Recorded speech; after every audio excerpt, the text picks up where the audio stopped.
At the heart of the Eucharist is someone who said, "This is my body, and I give it to you.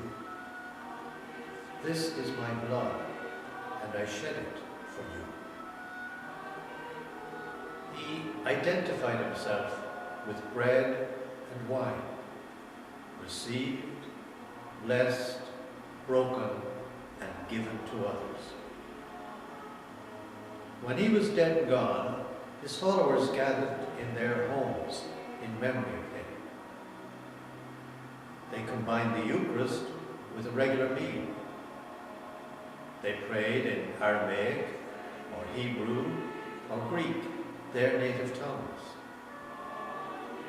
Theirs was a communal meal, communion with each other and with their risen Lord. Over the centuries, they grew more numerous and used Roman basilicas and medieval cathedrals for their gatherings. Greek gave way to Latin, the new vernacular. More formal and elaborate liturgies became the norm. In the Middle Ages, the priest took over as mediator between the people and God. He alone said Mass, much of it in silence. The people watched a clerical celebration or said their own prayers. The high point of the Mass was the consecration. When the priest said its sacred words, the bread and wine became the body and blood of Christ. As he elevated the host and chalice, the congregation bowed their heads in reverence, awe, intimacy, and silent adoration. A sense of unworthiness deterred many from going to communion, and a law had to be promulgated commanding them to receive once a year, provided they were in a state of grace and fasting from midnight. Their focus had shifted from the meal to the sacrifice, the death of the Lord, his blood poured out for others.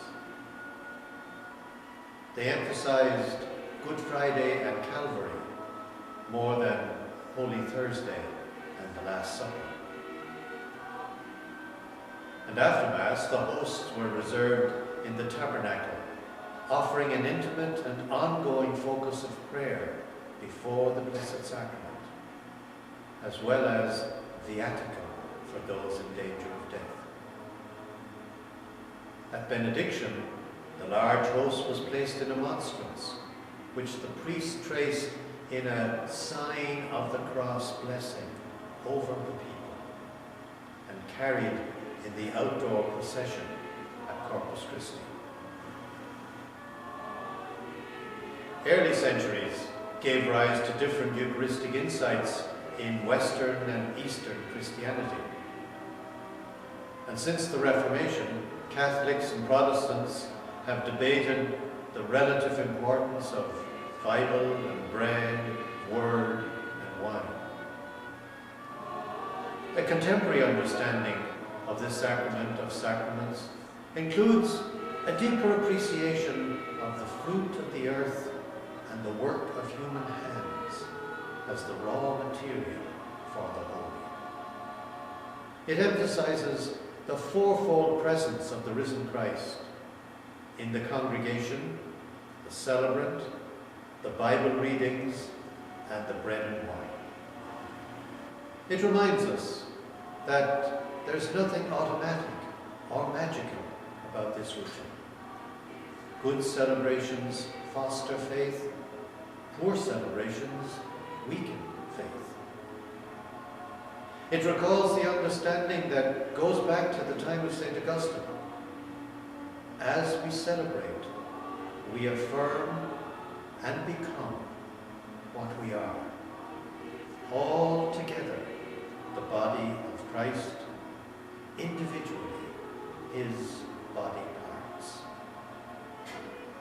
To quote St. Teresa of Avila, Christ has no body now on earth but yours, no hands, no feet but yours. Yours are the eyes with which he looks out on the world. Yours the feet on which he goes about doing